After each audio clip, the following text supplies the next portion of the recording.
Wednesday, everybody. A little bit earlier today, 8 o'clock p.m. Eastern time. Why are we doing it an hour early? Easy, because Stephen Reichel has a great guest at 9 o'clock prime time on the South Florida Tribune Media Network. But that's okay. I got four of the best people on the planet. Well, three. I don't count myself as one of those people. I just have what I have. But a little bit more fired up today since I had like 12, 14 hours of sleep. And I'm still here. Okay, a little sleep doesn't hurt once in a while. Glad to have the group, Candy, Scott, and Marvin here to join you on tonight's edition of the Sports Exchange. Glad to have everybody on tonight. Glad to be here. Ready to talk a little bit of basketball, football, whatever else I can pull out of my pocket. Everybody ready to go? We're looking at about 45, 50 minutes before Reichel goes live. So let's go back and talk about something that you can find on the South Florida Tribune YouTube channel. I had an opportunity to go ahead and interview Bob Wischusen. I'm sure, Scott, you've heard of him, right? Bob Absolutely. Wischusen. Very good broadcaster. Yeah, I had an opportunity to do a one-on-one with Bob during the fall, and what a great guy. And I'll tell you one thing about Bob, what's so interesting is not only does he have a lot of good South Florida ties, but he's a great national broadcaster. And the one thing about Bob, and we're going to be talking to him, is that he was actually on the broadcast team for the Alamo Bowl with Louis Riddick, Bob Wischusen, and Dana Boyle. So once again, check out our YouTube channel for my full interview with Bob Wischusen. He has a lot of interesting stuff to talk about South Florida sports and his passion for the NBA, the NHL rather. This guy, Scott, is a jack of all trades, isn't he? He really is. He can go from baseball to football to basketball in the blink of an eye. Yeah, he's that good. Okay, what are your thoughts of him, Marvin? Sounds like he's a Swiss Army knife. Yeah. Swiss Army knife. That's a pretty good analogy. Just based on what Salomon said, I'm not very familiar with him, but Scott basically just said that guy can do it all. So yeah, but a Swiss Army knife. I'll tell you, Paul, that's a pretty good analogy. I really like that. All right, Candy, you were there. You recorded it. I was. He's covered a lot of different events. Still has some things on his bucket to do, but ties definitely to Miami and good broadcaster. Yeah, he told me one thing. He told me that he loves doing the NHL. And I'll tell you what, he's really, really good with it. So you said he did the Alamo Bowl this year. Yeah, he actually did. Okay, so he did the USC game. I am familiar. Well, good. All right, go ahead. You got another minute. He did it. No. Other than the fact that we lost the game and he detailed it greatly, he did a good job. It's amazing how we can strike a bone with this guy. Oh, he did the USC game. Now I know. What shows it is Marvin Paul. I am what I am. Okay, so let's go. You're a superstar on my network. Period.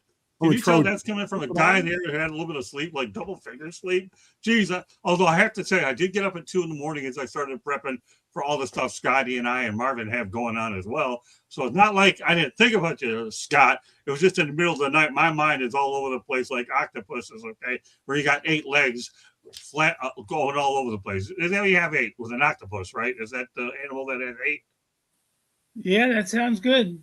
Yeah, that's a little Detroit Red Wings coming out of me. All right, let's keep this thing going. Okay, Rob Pelinka of the Lakers actually was a member of the Michigan Fab Five team, and he played with Chris Webber and company. Did you know that, Scott? No, I did not know that. Thank you for that interesting factoid, Motormouth. That's it. Don't forget Motormouth. Pair it with our people around there.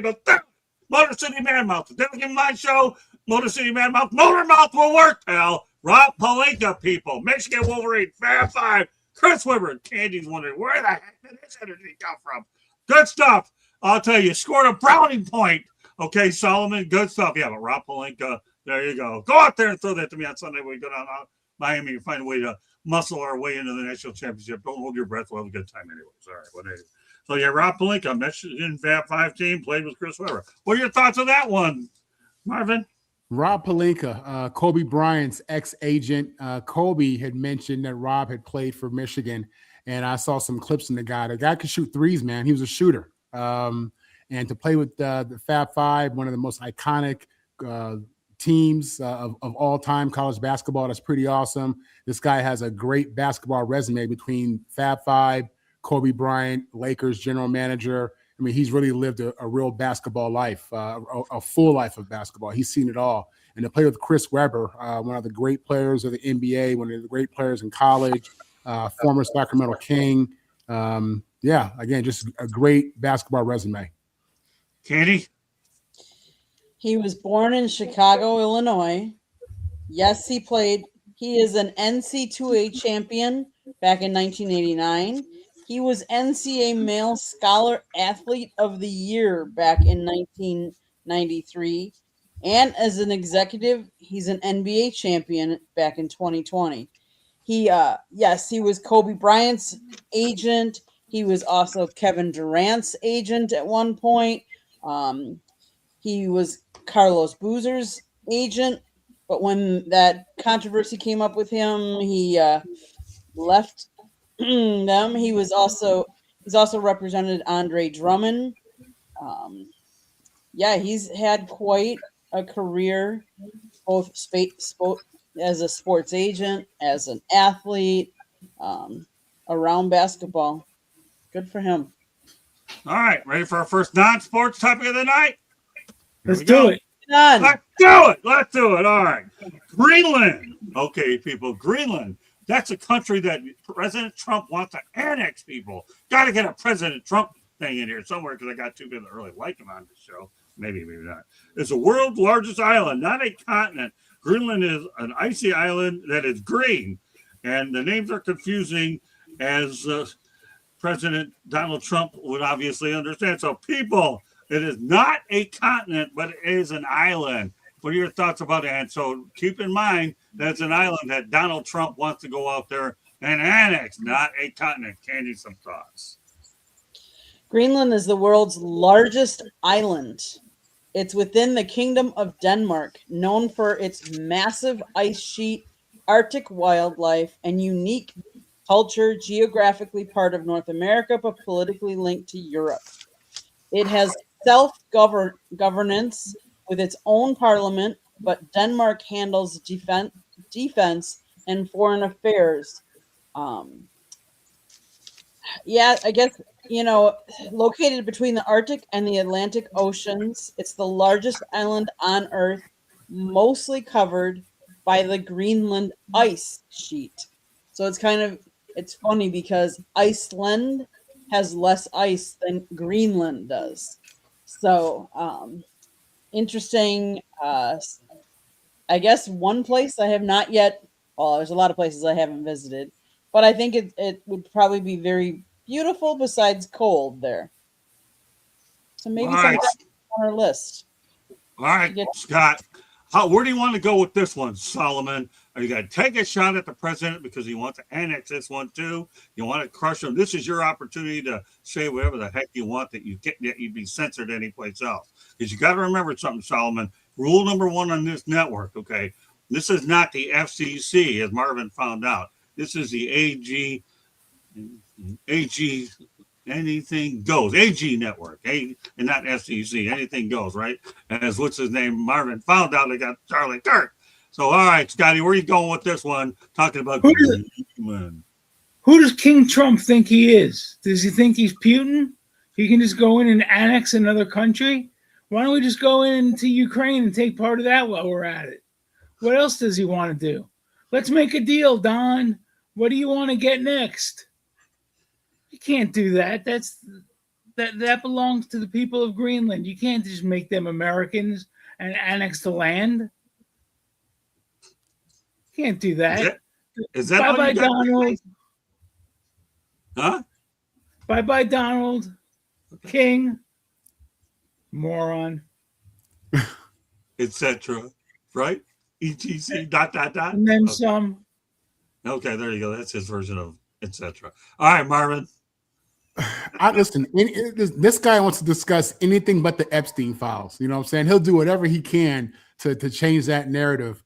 Listen, I don't know if it's ambitious or delusional. And I mean that. It's when you look at the history of the world leaders are always trying to expand and conquer countries. So when you think about it, it's not that crazy. It sounds crazy now, but 100 years from now, he'll look like any other king or president or head of state that wants to just expand their country.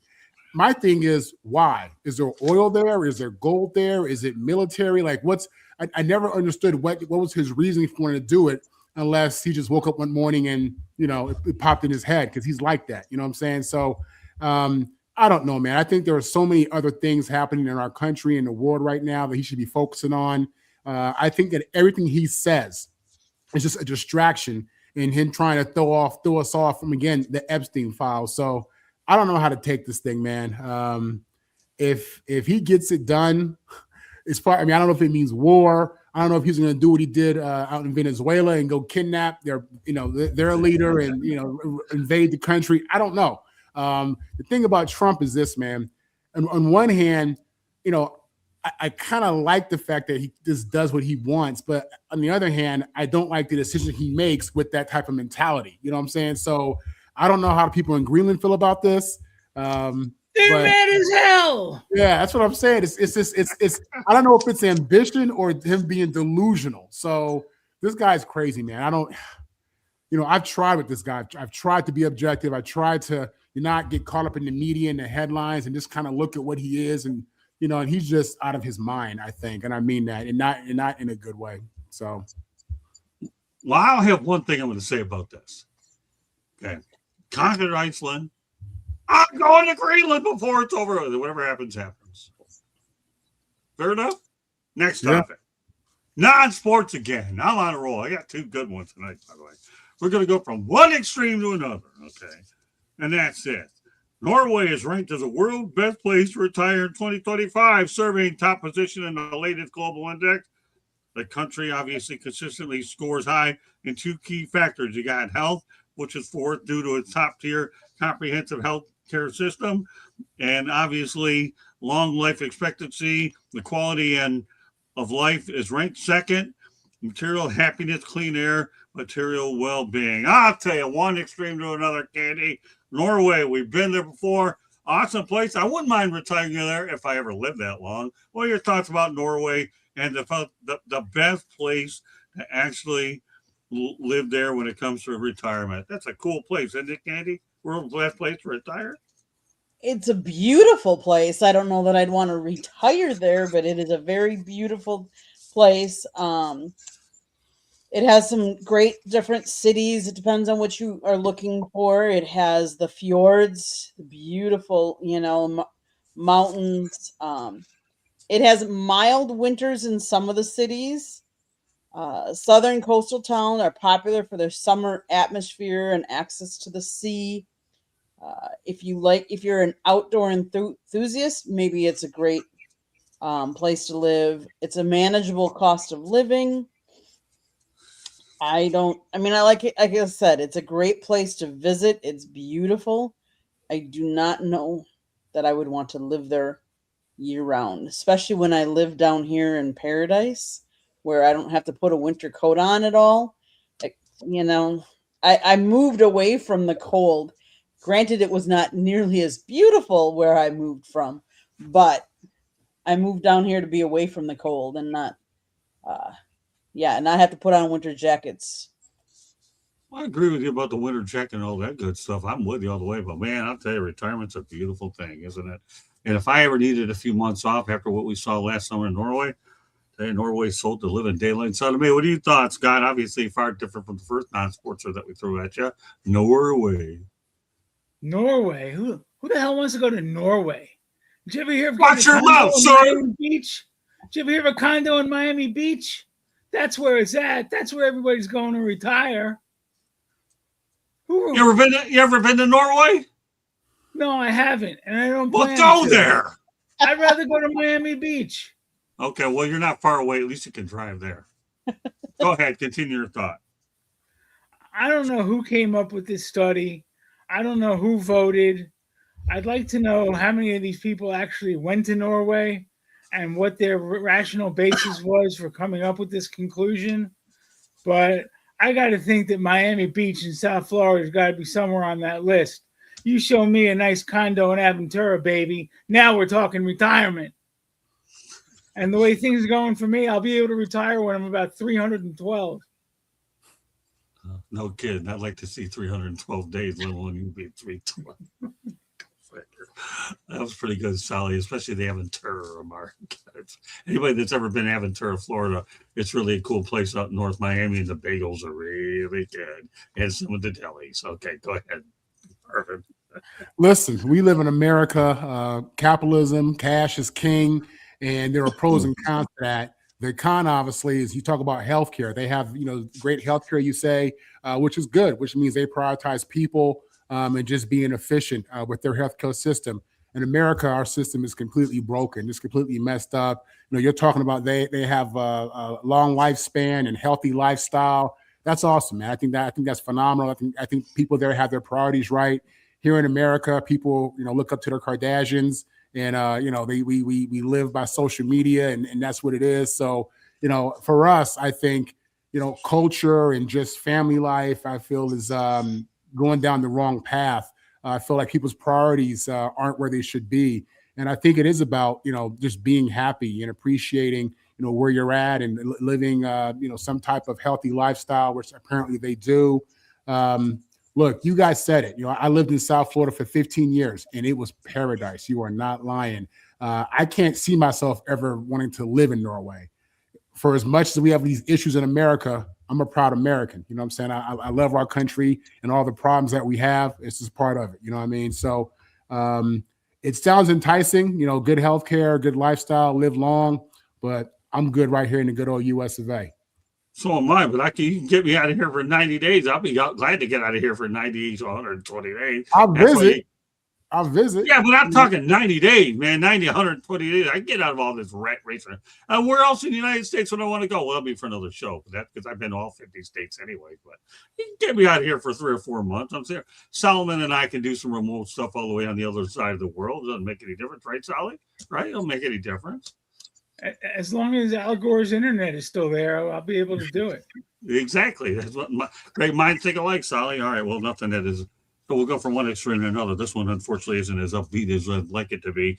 Michael Schumacher, the former Formula One champ, according to his wife, Corinne, can only communicate using his hands 12 years after his life-changing skiing accident in the French Alps in 2013. Since the incident, Schumacher has been under around-the-clock care at his family home, which is unfortunate. In Switzerland, a small group of family and close friends can see him. This is a tragedy, Candy. It really is. We've talked about it before about him. What a great champion in auto racing. Some thoughts about Michael Schumacher, Candy.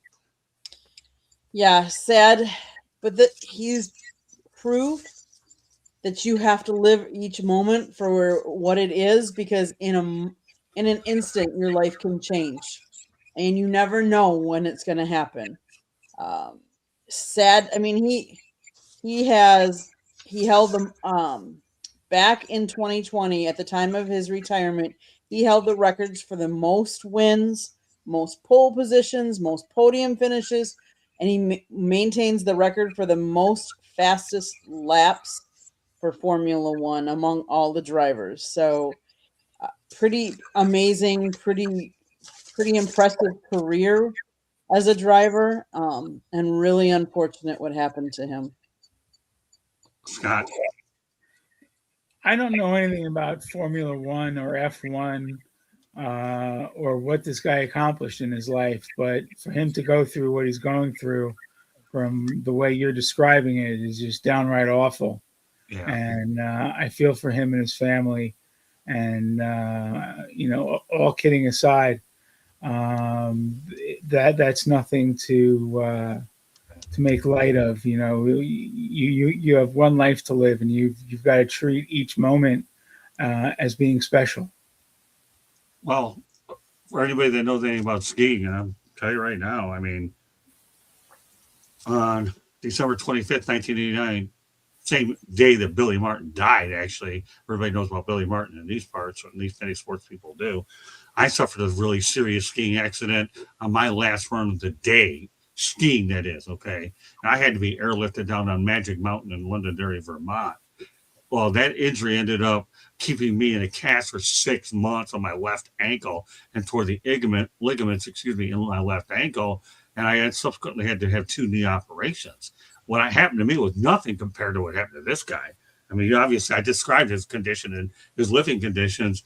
all I could do is say my prayers for Michael Schumacher. This guy was a legendary motorsports guy, but whether it's motorsports or any sports, to see what he has to be, I'm glad he has a devoted family and his wife are watching him. But this guy's iconic. It's just too bad. But unfortunately, as we all know in our business, we have to report everything, whether we like it or not, whether it's sad or not sad, and that's just how it is. But yeah, Scott, you're right. What he's going through, I wouldn't wish it on my worst enemy. Well, maybe there's one person I would have, who's a North Carolina State football coach. I knew you were going to That's say another that. story. Yeah, he's good. That's cool. The North Carolina State football coach, I'd wish it on him, but not too many other people. That's pretty strong. Powerful. That's real, Huh? Scott. That's beef. That's what you call beef. That's real. powerful. Exactly. Beef. Oh, don't worry. I have Solomon as one of my bodyguards, and I have to deal with him at ACC Media Day. I'll both of you two there as my bodyguards when I pummel this sick them head. Don't worry, Solomon. I got plenty of things up my bag of tricks. You're just going to have to watch, listen, and just work out with Candy and Marvin. I just hope we don't need bail money. Huh? I just hope we don't need bail money. No, you won't. I have a lot of other things up my bag of tricks, Solomon. Don't worry. Stick around. Okay. No. Guarantee you'll need more than bail money when I get through. Hey, Scott, I'll bail you out. I've bailed out people before. I'll take care of you, man. Thanks, I love man. you. And I tell you, we got a good crew tonight here, everybody on the Sports Exchange. Whether it be 8 o'clock, 9 o'clock, who cares? I'm already discovering my crew already as we go along the clock. All right, Marvin, some thoughts about Michael Schumacher. When this guy retired, he was considered the GOAT of F1 racing. I mean, he was Jordan. He was, he was that guy. And to go from what he was, and I don't know if we consider them athletes, but at the height of his sport, the best ever in his sport, and now he's, laid up, strapped up, doing the eye wiggle and the finger. It's really heartbreaking. It's just a heartbreaking situation. When you're the king of the mountain, king of the hill, you don't imagine ever going out like that, So I just think about his wife and his kids and just, how tough that whole situation must be.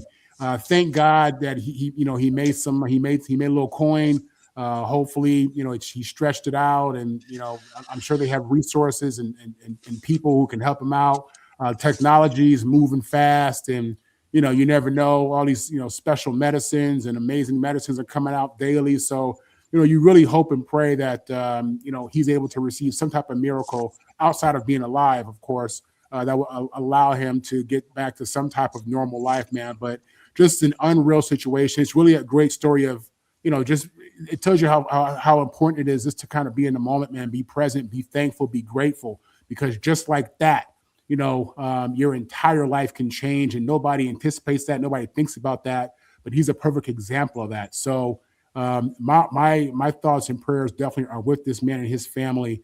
And I hope that some type of advance in medicine or technology comes about to help him do more than just the eye wiggle in the finger situation. Can I follow up, Scott? Yeah, go ahead. Not only do I hope the best for him, but I also want us to bring light that he was on a skiing trip with his 14-year-old son, who was there when what happened is he hit his head on a rock after falling during the skiing accident. He was wearing a helmet. The doctors have said, had he not been wearing a helmet, he would have died. And for a 14-year-old son to be there at that time and witness that, I can't imagine what he's going through. So, I just hope that there's a lot of help for not only his son, but him as well, both of them. Couple more topics I definitely have to get through. One of them is now NFL front office sports reports that NFL shooter had low stage CTE. The shooter who killed 4 at a Manhattan building, actually housing the NFL headquarters, was found to have low stage CTE by the New York City Medical Examiner's Office. Candy, some thoughts about the fact that we have a shooter that has low stage CTE,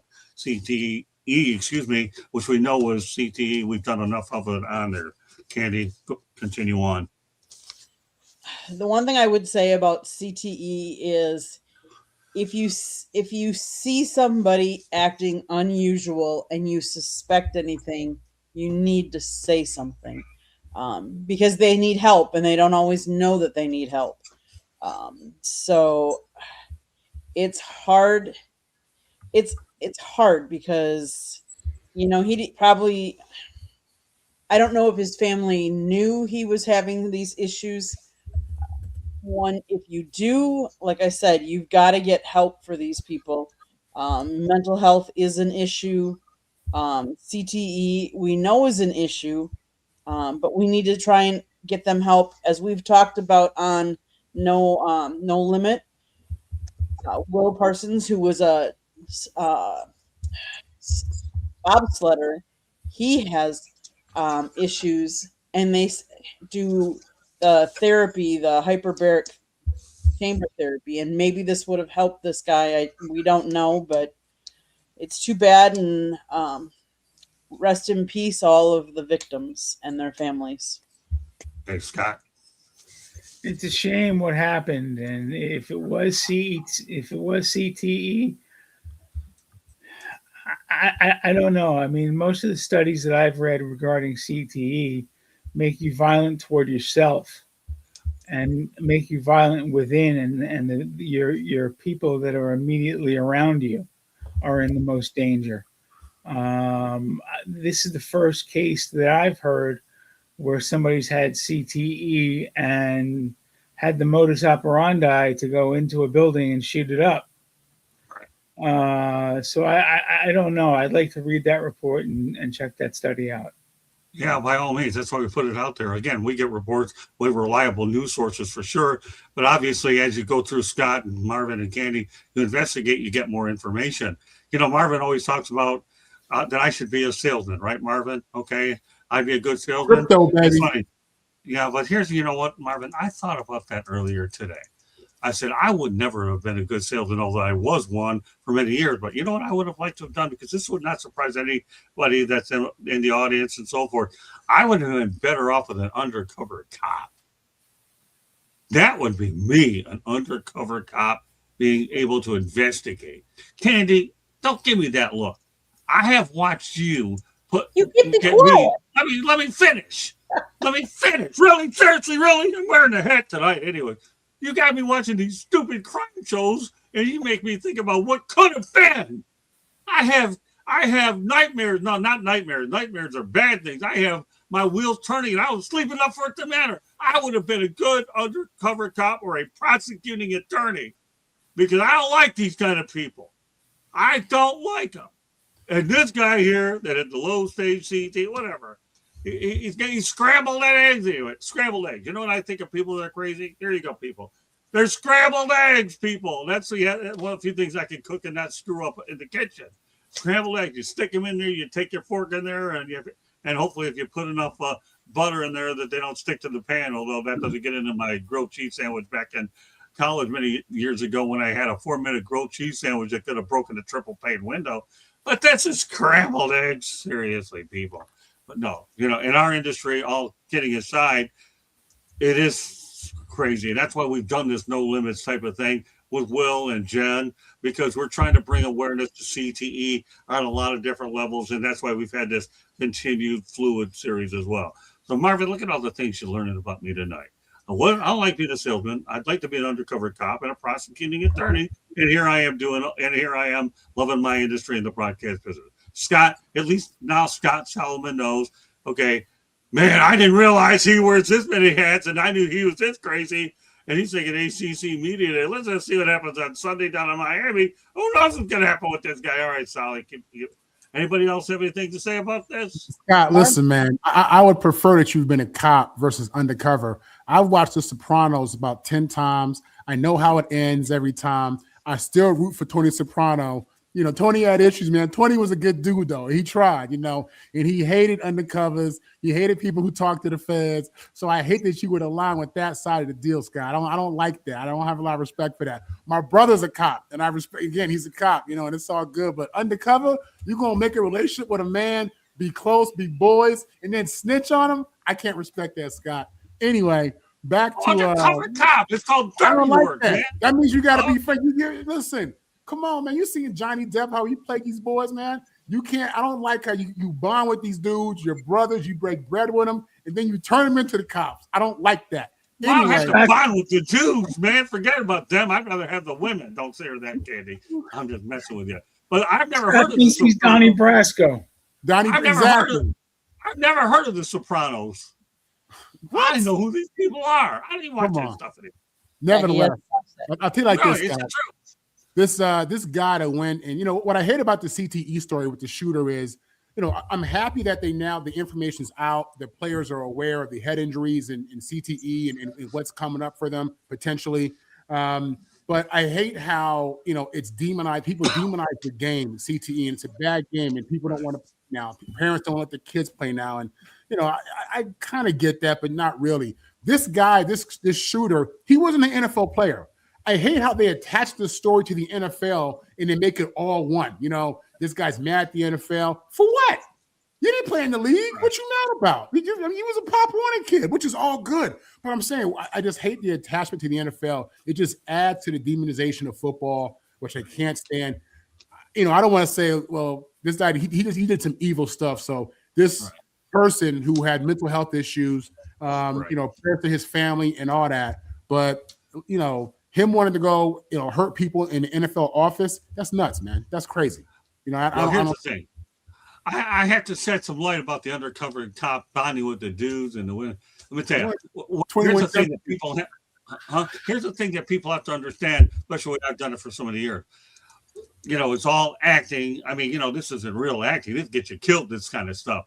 But I've always been a firm believer that when you investigate is a key word, regardless of the type of person that you're dealing with. Or Homo sapien, is that what they call them? I think these days, back in the day. That's who we are, yeah. Yeah, that's what we are. Homo sapien. I can't remember the last time I even used that word.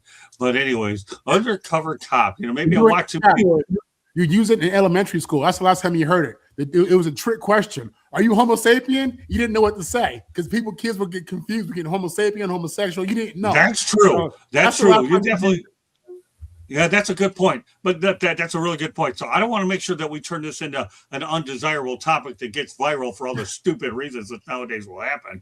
I admit to you, I've watched soap operas. I've watched crime shows. I've always been intrigued with an undercover cop because you have to call the dirty work. I call undercover cops equivalent to the offensive lineman of football, is what I call it, is really what I do, because somebody's got to do the dirty work to get the job done. I'm not going to turn this into, because I got a show actually behind me, one more topic I have to get to. Anything else you want to add, Solly? Are you scared right now? Oh, my God, what did I bring on this time? I got more to it than me. See, of course, nothing phases Solly anyways. I take the fifth. There you go. Smart move. Okay.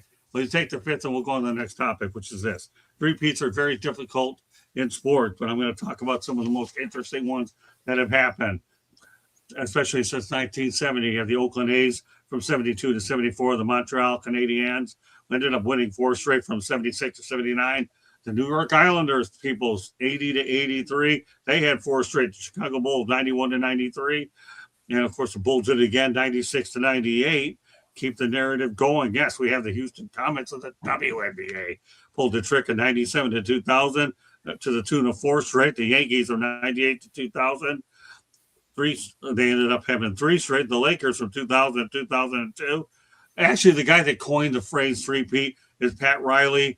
And obviously the KC Chiefs did not get the job done. Pat Riley actually does have multiple trademarks of three-peat.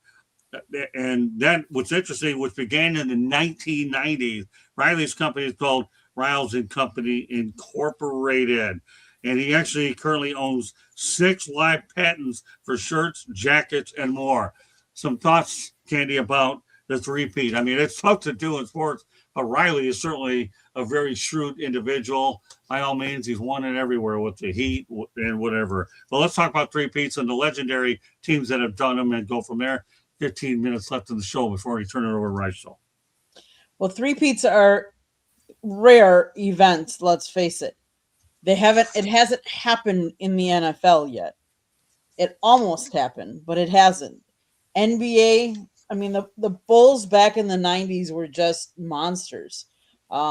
Yankees have done it, like you said. Oakland Athletics have done it. The Islanders actually did a 4-peat at one point, and the Canadians did a 4-peat in NHL. WNBA, they did it. The Houston Comets did it, but the NFL has not yet done it. Now, if you, in the Super Bowl era, because if we go outside the Super Bowl era, the Packers did it. Right. But we are talking about the Super Bowl era. Well, and I hate to say this, Marvin, but the UCLA Bruins did it. Actually, the college basketball achieved an incredible 7 consecutive titles back from 67 to 73. They cheated. So, and They then cheated. the What? women, the Telling Utah that women John Wooden? too. John Wooden? No, Marvin, not this time. They He's cheated. They were rolling over in his grave right now. They had NIL back then. You know, they didn't have any recruiting limit. What they were doing was criminal. It is what it is. Go ahead, Scott. I'll go. No, I'm serious. It was criminal. It is what it is. I mean, listen, it's tough. It's tough to three-peat in football. I mean, there was early in Pat Mahomes' career, you know, you wondered if he was going to do that. I thought he was, to be honest with you. He was so good, you know, in his first 7 years. But it's so tough to three-peat, man, in professional sports, especially in football. It's so competitive. Free agency, trades, and it makes it hard. You know, when you think about the team, any team who's three-peated, take the Bulls. I mean, you had to have the best player in the game and then some. It takes so much to be able to do that. That's really lightning in a bottle. That's why you never really see it. It's tough to win the championship, let alone win it 3 times in a row in any of the major sports. And with John Wooden and them, I mean, they were technically cheating, but I have no hate toward them. Wooden was a great coach. His pyramid of success has been used in sports and business. Has been a foundation for success for so many people. Again, he had Kareem Abdul-Jabbar, he had Bill Walton. I mean, he had all-time great players, and that's what you need to even have a shot to three-peat. So if you can do it, man, it makes you're special. You're different. You're a different breed. You're in a different conversation. But that's not something that we see often. And the way sports is going, you know, especially in football, I don't know if we're ever going to see that. Scott? Well, there was a point in time when I thought the Florida Panthers would three-peat, but then they got besieged with injuries during the regular season, and I don't know what position they're going to be in the playoffs once they get that far. But a three-peat is very hard to pull off. Patrick Mahomes and Andy Reid came close, but close is no cigar. They were already negotiating with Pat Riley about how to use the trademarks and how he was going to license them to them after they won the Super Bowl. Funny thing happened. They lost. They didn't win the Super Bowl. No three-peat. Bye-bye. And it's very difficult to do. I don't know if it'll ever happen again. Yeah. I think the thing that amazes me about it is I understand the other sports, but as I was doing my research on this, I was surprised that they're in the Super Bowl era, as Candy pointed out, okay, that it hadn't been done in the NFL. That was a whole draw. We all know about the teams I mentioned, the Montreal Canadiens, the Yankees. I mean, they're iconic franchises. And I remember when the A's did it back in the 70s, they had some pretty good players on that team as well. So, but NFL, that's what shocks me. But and we and Candy and I were working on that story last year during the Super Bowl. But once again, all that happened was never heard of the Philadelphia Eagles. End of story. All right, we have another topic that we can easily get to, one that I know that Scott likes to talk about, but Russell Westbrook says that the Denver Nuggets actually told him not to pick up his own player option. And this is something that I just read, not to pick up his own player option because they simply didn't want him back on the roster, Scott. You talk about disrespect, that to me is as big as it gets. He should have done it just to upset them. Yeah, right. You know, make them pay him all that money and let him sit on the end of the bench because, well, at the time, Michael Malone didn't like him. You know, we've talked about Russell Westbrook ad nauseum. He's a great player, very, very skilled athlete, still at this age. You know, he's played 17, 18, 19 years, and he's still one of the greatest players in the league right now. I believe he was on the All-NBA 75 team, and he's just an incredible athlete, an incredible player, and you don't disrespect a guy like that. I tell you, Scott, I could talk about Russell Westbrook all day long because there's a guy who does belong in the Hall of Fame. And to me, he's a Rodney Dangerfield of sports. He gets no respect, but all he does is keep putting up numbers of winning. Candy? Yeah, he's got all kinds of records. He's a 9-time All NBA team member, a 2-time NBA scoring leader, 3-time NBA assist leader, back-to-back NBA All-Star MVP. He is one of 3 players in NBA history to achieve a triple-double for a season. He has achieved that feat 4 times and is the all-time NBA leader in career triple-doubles. He holds the record for the most career rebounds by a guard. And yeah, back in 2021, he was named to the NBA 75th anniversary team. You know what, though, Scott? I do like your point, Scott, about he should have gone ahead and done it anyways to get him upset. Great logic there, Solomon. Good stuff. All right, turn it over to Marvin. One more topic after this. Yeah, I'm with Solomon. Part of me says he should have just signed it to piss them off. I mean, it's a contract. You see in the NFL where they don't have guaranteed money with a lot of these guys. They sign them to these long contracts and just cut them. At whatever point they want to. One thing I'll say is this: I do, even though there was bad blood and it wasn't done, in good faith, really. I do appreciate them being upfront with him about what they want, what they don't want, and they didn't want him. And if I was a player, I'd want to know that. And he probably knew that going into that conversation. So it is what it is. This is, is business at the highest level. It's a cold world that we live in. These teams all preach family and all this stuff. But when the team's upset or they're done with you, they're done with you. You know what I mean? And Russ deserved more than that. As Candy had said, this guy, his records, his streaks, his accolades are just up there. I mean, he's one of the best players who ever played the game. And also one of the top athletes in basketball, if you ask me. But no, Russ is the man. As Solomon said, Russ is still serving people out there. He's still putting in good work out there with the Kings. And, you hate to hear stuff like that about a player of his caliber being disrespected. But, it's business. Like I said, it's a cold world. Sure is. Yeah, Russell Westbrook is all right in my book. Okay, final topic of the night. Mark Few has never missed the NCAA tournament since becoming the head coach at Gonzaga in 1999. That's 26 straight seasons reaching March Madness. Some thought, Candy, about Mark Few. We talk about how exciting March Madness is. Everybody looks forward to it. They all get their brackets out, and they can all pencil in one team with Mark Few. That's a pretty good, pretty big accomplishment. If you think about it, for that many consecutive years to stay up there and achieve and to get into March Madness. Not everybody gets into March Madness. There's the NC2A or there's the NIT, and a lot of them slip one year here or there. So kudos to him for being that consecutive of a good coach to get his teams there. Yeah, Mark Few was one of those guys that many years ago got in. He was one of the only teams in his conference to do it. All he's done is continue winning, and he's cemented himself as one of the all-time best coaches in NCAA basketball history. Marvin, go ahead, take it from there. Listen, this is the NIL era. I don't know if Gonzaga got money like that. I don't know a lot about their university, their endowment, what their donors are doing. But in the post-NIL world, if you ain't got the money, you ain't getting the players. And I don't care how good of a coach you are. I don't care what kind of scheme you run. I don't care how beautiful your campus is. I don't care how pretty your cheerleaders are. If you ain't got the Jimmies and the Joes, you're not going to be able to compete.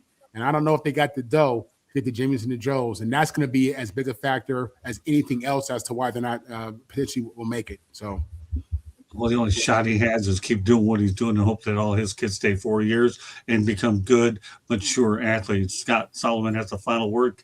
After that, we go to a station break to wrap it up as we set up the Rachel later on. Go ahead. I agree with Marvin. Gonzaga's luck is going to run out. I mean, Cinderella's going to turn into a pumpkin.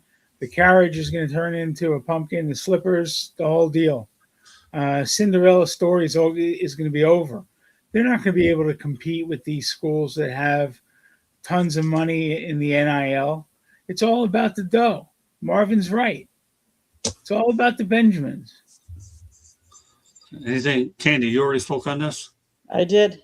All right, so let's let Candy go over to station break and we'll wrap this show up. Great show tonight.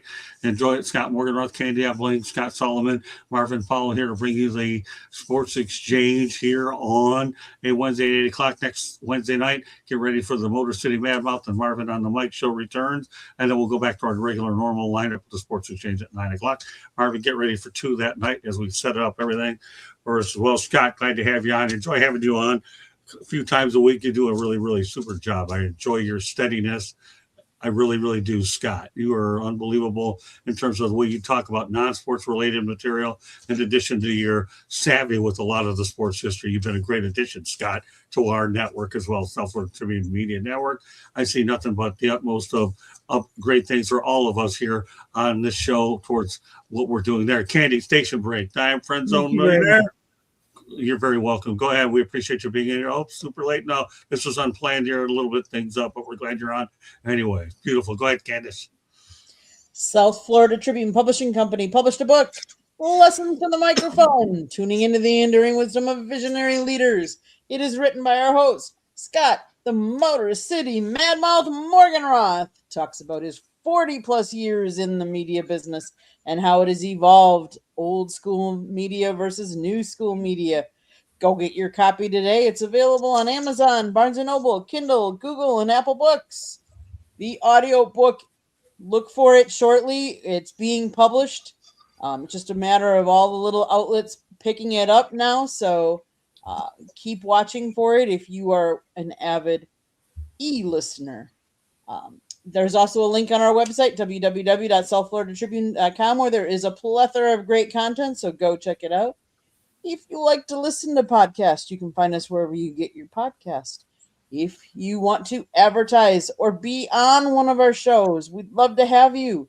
Email us at southfloridatribune@gmail.com.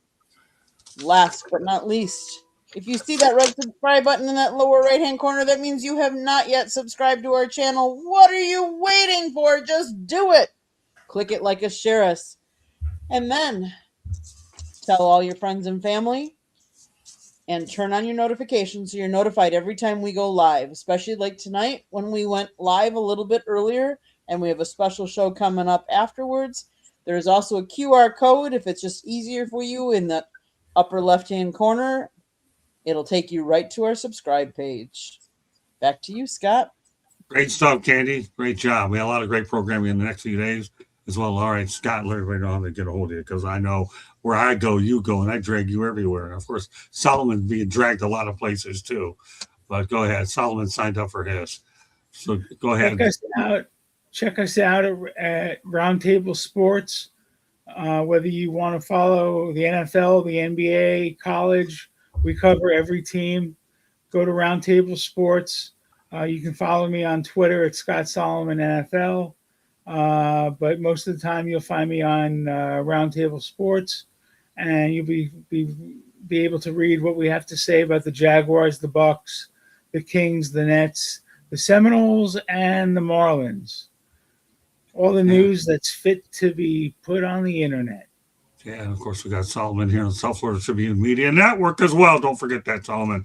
You'll be quizzed on the next show sooner than you think you can realize it. All right, fair enough, pal.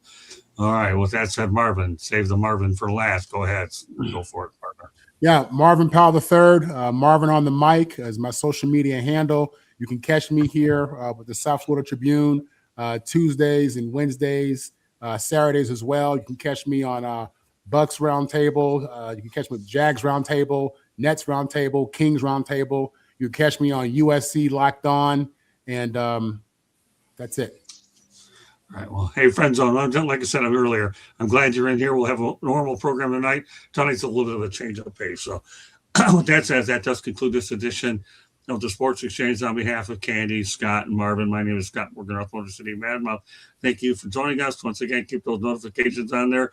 You'll find out when we go live. We appreciate all the feedback in the chat room, as well as on the channel as well. You know, we try to get back to as many people as we can on the YouTube channel. So great stuff. Stephen Reichel is coming up next at around 9 o'clock p.m. Eastern Time.